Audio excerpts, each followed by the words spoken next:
ஒரே பிராண்டிங் தானே இருக்கு. இன்னும் இந்த பிசினஸ் பத்தி பேசணும், நிறைய பேசணும். முன்னாடி நம்மளாம் உப்புல தான் விளக்கிட்டு இருந்தோம். உப்பு, செங்கல் பொடியில, வேம்பு குச்சியில, இந்த வேப்பங்குச்சியில இதெல்லாம் விளக்கிட்டு இருந்தோம். இப்போ என்ன பண்ணிட்டாங்க, அதெல்லாம் தப்பு, பிரஸ்ல விளக்கணும், பேஸ்ட்ல விளக்கணும்னு சொல்லி விளம்பரம் பண்ணிட்டு கடைசியில் எங்க கொண்டு வந்து விட்டுட்டாங்க, உங்கள் டூத் பேஸ்டில் உப்பு இருக்கிறதா?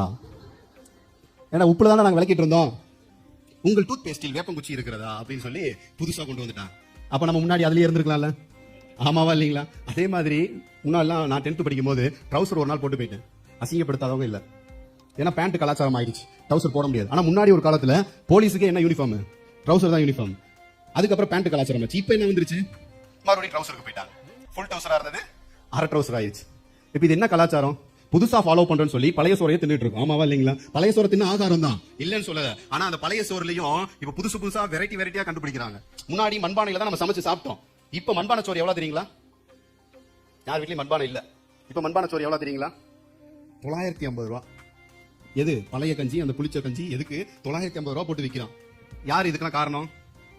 எதுக்கு பாஸ்ட் இங்க பேசிட்டு அங்க போறீங்கன்றீங்களா? உலகம் அப்படி கெட்டு கிடக்கு. கிழிஞ்ச பேண்ட போட்டா அசிங்கம், இப்ப ஃபேஷன்.